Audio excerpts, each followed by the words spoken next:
Kemma's Never Seen It. This week we are going to be talking about and reviewing the movie Die Hard. If you couldn't tell, because my mic is in the way, I have on a Christmas sweater for the movie Nakatomi Plaza. This is not mine. I actually gifted it to someone, but why not use it for the video? Just to be clear, I had never heard of this movie.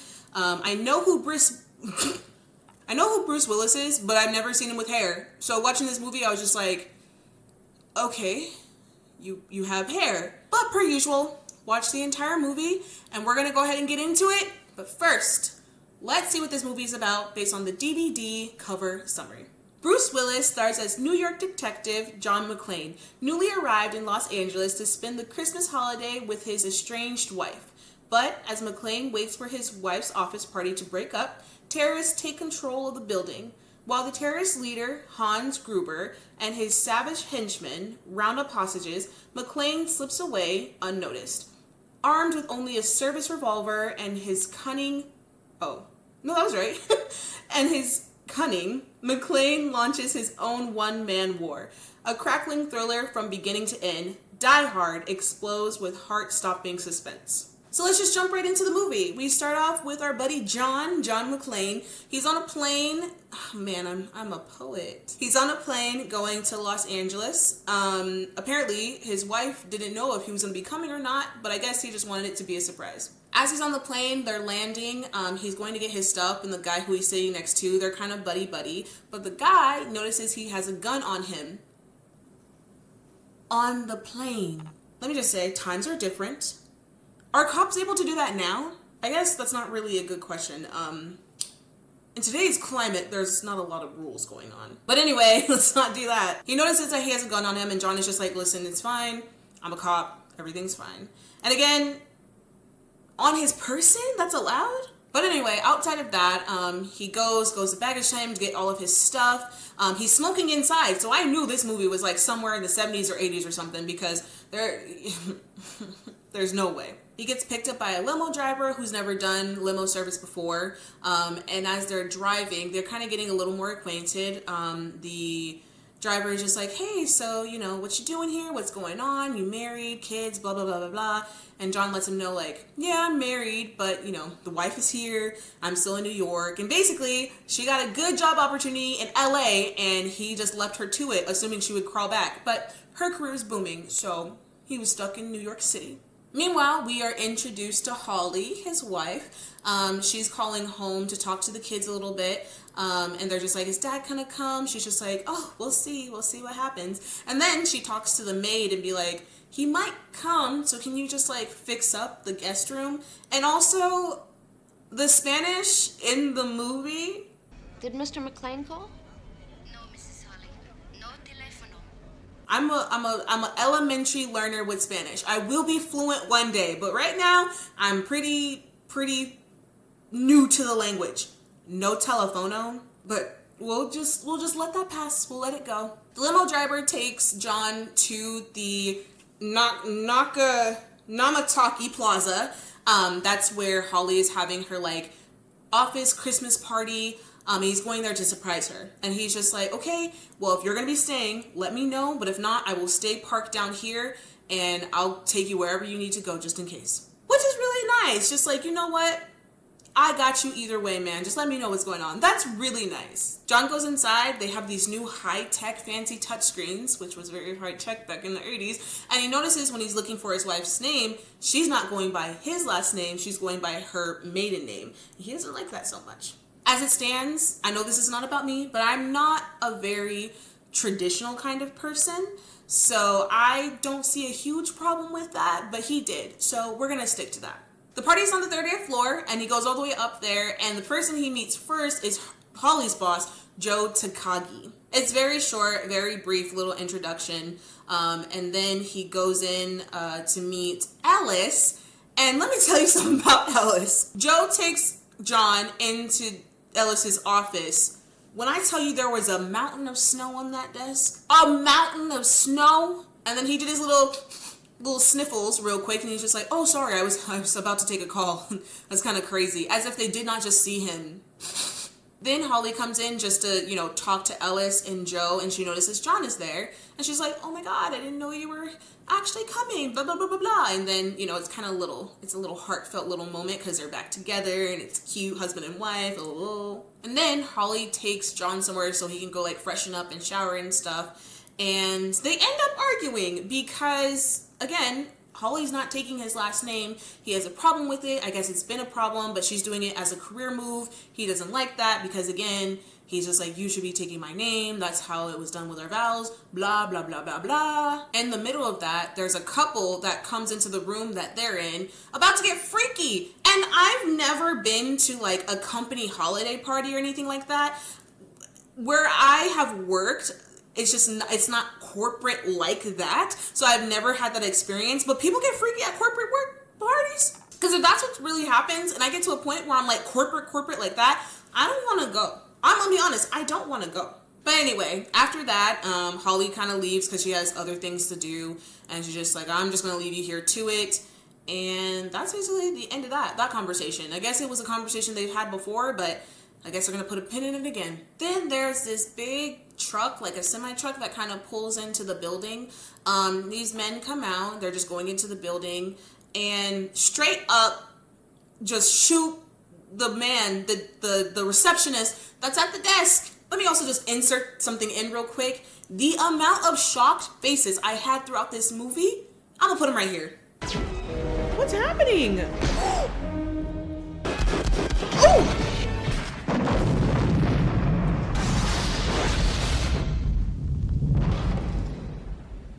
Just the whole time, jaw dropping here, there, eyes going big, because I was just like, what is this movie?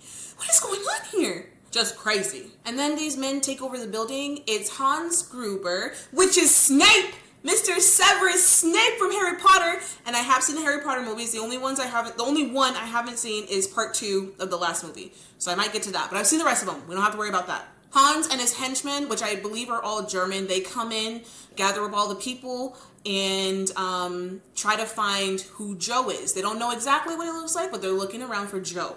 Also, I'm not going to insert this because I'm pretty sure I will get banned from YouTube forever. But those people who barged into Holly and John who were about to get freaky, they got freaky and had to be pulled out to be rounded up as hostages. This is why you don't do stuff like that at holiday parties. So if something like this happens, you ain't got no shirt on. Listen, if you stay ready, you ain't got to get ready. Keep your shirts on, pants up. But maybe I'm just a prude. I don't know. They find out who Joe is in the crowd, and they take him hostage, and they're just like, listen, we need this code to get what we want, and things will go so smooth. Just give us the code, and we'll let you go. Joe's just like, I don't know what the code is. I swear, I don't know what you're talking about. I don't know any kind of code. You're just going to have to kill me if you don't believe me. And guess what they did? They killed Joe. The reason why my mouth dropped so much in this movie is because of things like that. I didn't think they'd do it. He literally was just like, you're going to have to kill me. He was like, okay. Meanwhile, John is there. When he hears all the commotion going on with the henchmen coming in, taking shots and gathering all the people, he immediately goes into like cop mode. And he's just like, oh my God, I need to hide. I need to figure out how to solve this situation. He sees them with Joe. He doesn't do anything though. He watched Joe die. And then afterwards he was just like, why didn't you do anything? Come on, man. Yes, cop, why didn't you do anything? But again, we're not getting into things like that. The world is crazy. John made a little bit of noise when they took out Joe. So they know that he's there. And one of the henchmen goes out to look for him, finds him, and they had a little squabble there. Joe ends up getting the better of the man, and they like fall down some stairs. And the henchman ends up dying.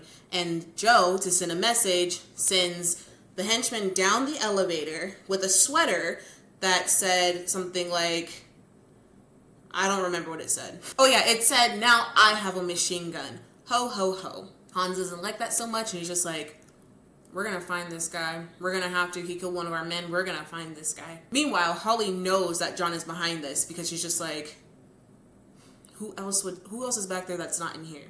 It has to be John. He has to be behind this somehow.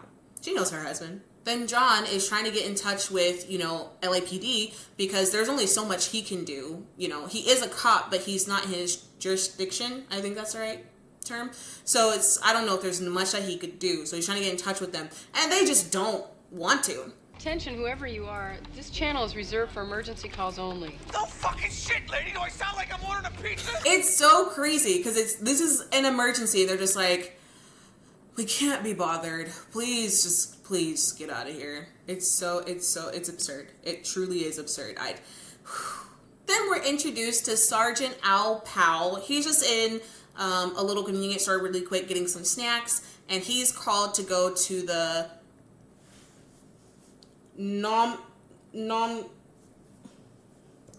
Nakatomi. Sorry, that's really embarrassing. I just can't get the name down. He's told to go to the Nakatomi Plaza to go ahead and investigate what's going on since they got that call. Also, quick aside, the price of gas at this gas station, 74 cents. Oh! And also, this is California. California always has high gas.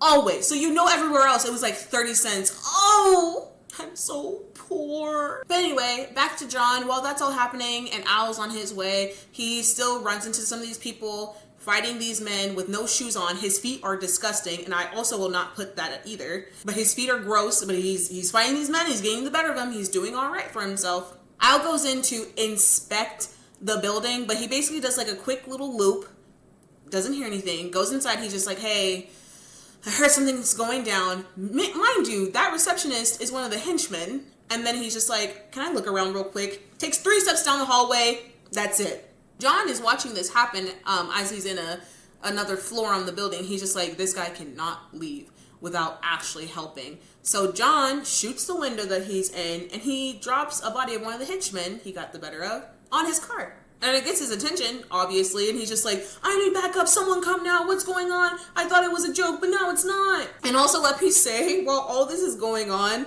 the limo driver is so useless. He's in the limo, calling people, just chilling, not hearing anything that's going on outside. Oh my God. Margo, tell me you heard the shots. You're calling the police right now. Of course I'm still coming by later. But anyway, they get more backup to come up there. John gets a radio from one of the henchmen that he had killed and gets on the radio with Hans. He's just like, hey, how you doing? He finds that one of the henchmen has a detonator on him, and he's just like, oh, they're really trying to mess up this building. Like, I need to do something and do something fast. He also gets on the radio with Al, and he's just like giving him a pseudonym name, and he's just like, listen, you gotta believe me, and you got to help. While all this is going on, hostages are still in the lobby. Theo, which is one of the people, like the brains behind it to get into that safe, he's still working on getting into that safe or big lock thing, whatever, to get what they need. There's just a lot going on in the background. The big police come in, they bring some of the people up to the door, trying to break into there. They bring a big truck, trying to get it to come and infiltrate as well. They all get wounded / blown up. Just so much is happening. And again, the hostages are in the building still, just chilling there while all this shooting, explosions, and everything is happening on around them. It's crazy. Speaking of the hostages, Big Ellis, Big Mountain Boy, he did another, and he was just like, listen, I got this. I know what I need to do. Hope I'm not interrupting. Plot twist, he in fact did not have it, but let's talk about it really quick. He wants to be the hero so bad, so he's just like, hey, Hans, listen, this is John. He's a cop from New York, like giving him John's whole life story, which he should not have done, but he did anyway. And then they get on the phone with John, and Ellis is just like, just tell him that you know me, and give him the detonators. That way we can be done with this. I want the detonators, or they're gonna kill me. John is telling him to shut up because this is not a smart move. He's just like, we don't even really know each other. Stop lying. You're going to get yourself in trouble. That Booga Sugar made him arrogant. And it was part of his demise because once Hans was just like, all right, I'm done playing games. Boom! Dead. And after that, there's a part where Hans goes out to find John. He ends up finding him. And he pretends like he's not the big macho terrorist boss. And he's trying to like just talk to him like a normal person, gives him a fake name, blah, blah, blah, blah, blah. But John is smart. John is actually smart. He's using context clues. There's a big board of names behind him that he uses to know that he's actually not the person that he's claiming to be. And John gives him a gun. He's just like, you're going to need this for protection. Ellis is just like, oh, hell yeah. I'm about to get you, boy. But there's nothing in there. So yeah, John is very smart for that. He's very tactful, and I guess the way he moves is pretty good considering he made it this far. And then after that, there's a huge like shooting montage and a fight montage that goes on, blah, blah, blah, blah, blah. There's glass everywhere because they're shooting out windows and mirrors and all this stuff. John is barefoot still, so his feet are messed up. Like, they're so messed up that he talks to Al on the radio, and he's just like, I don't think I'm gonna make it, but if you see my wife, Holly, let her know I love her and all this kind of stuff. But Al is just being a supportive person, and he's just like, you're gonna be fine. You're gonna make it out of this. Don't do that. Don't say stuff like that. You got it. Then Al is trying to just like talk to John just to keep him up and awake and stuff like that. John gets into like, hey, why are you just a desk jockey? Like, what's going on there? And he's just like, oh, well, I used to be out in the field, and I ended up shooting a kid because he had a ray gun, and I thought it was real because it was dark, blah, blah, blah, blah, blah. And again, oh my God, the climate of today, some things just never change, I guess. He should have been fired, probably thrown in jail, but he's now just writing little paperwork. Oh my God. I'll just say this right now, there are parts of this movie that just frustrated me so much, and maybe I'm just looking too much into it because of, again, what's going on in the earth, but I just couldn't help it. But that's my last little spiel about that. I'm sorry. Then we shoot back to Hans and Theo. They have Holly, I believe. They took her as a hostage since everyone else who is like important is gone now.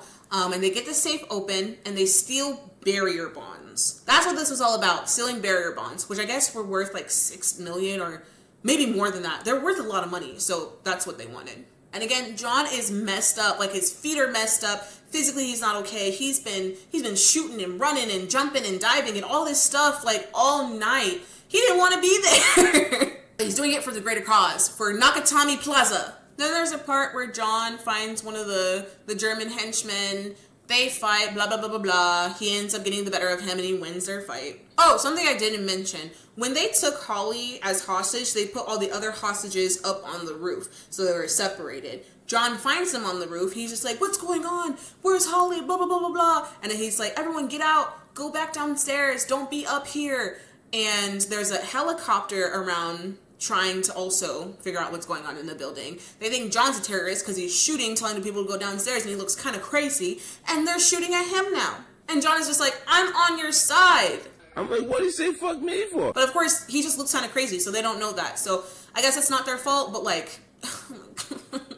And also, thank God that John got all of those hostages off the roof, because Hans ended up blowing up the roof, which also got to the helicopter. They're gone, roof gone, the whole building is just, oh, it's a mess. But John's still fighting, he's still going. Now he's trying to find Holly, and he sees that Hans has her hostage, and he goes in, again, he's very, very smart. He goes in, and they're just like, drop your weapon, you're not gonna win this fight. He does. He's just like, oh, well, I guess you got me. John taped one of his spare guns to his back, so as his hands are up, he's just like, oh, you wanna shoot me? You wanna shoot me? Okay.